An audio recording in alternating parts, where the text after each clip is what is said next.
ക്രിസ്മസിന് വേണ്ടി മടക്കി കുത്തപ്പം റിഫ്ലക്ഷൻ വരുന്ന മുണ്ടില്ലേന്ന് ഒരുപാട് പേര് ഡെയിലി ഒരു 5-6 മെസ്സേജ് എങ്കിലും വരും. അപ്പൊ ഞങ്ങൾ അത് ഇറക്കിയിട്ടുണ്ട്.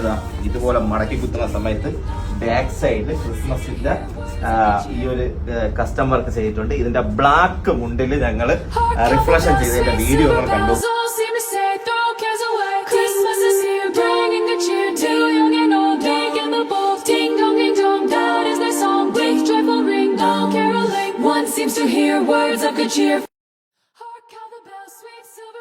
ബാക്കി ഡീറ്റെയിൽസ് ഞാൻ പിന്നെ പറയാം. ഇത് വൈറ്റിലും റിഫ്ലക്ഷൻ ഉള്ളതുകൊണ്ട് ബ്ലാക്കിലും റിഫ്ലക്ഷൻ ഉള്ളതുകൊണ്ട്. അപ്പൊ ആവശ്യമുള്ളവർ കോൺടാക്ട് ചെയ്യാനുള്ളവർ ഞങ്ങളത് ഈ നമ്പറിലേക്ക് വാട്സപ്പ് ചെയ്താൽ ഇനി ഇതുപോലത്തെ വേറെ മുണ്ടുകളുണ്ട്, അതിന്റെ ഞങ്ങൾ ഡീറ്റെയിൽസ് അയച്ചു തരാം. ക്രിസ്മസിന് വേണ്ടി ഒരുപാട് കളക്ഷൻസ്, അതായത് ഷർട്ടിലുണ്ട്, മുണ്ടിലുണ്ട്, കസ്റ്റം ചെയ്ത മുണ്ടൊക്കെ അടിപൊളി നൈസ് മുണ്ടുകളുണ്ട്, വൈറ്റിലും ഉണ്ട്, ബ്ലാക്കിലും ഉണ്ട്. അപ്പൊ ആവശ്യമുള്ളവർ കോൺടാക്ട് ചെയ്തോളൂ. പുറത്തെങ്ങോട്ട് ഫോളോ വെച്ചു.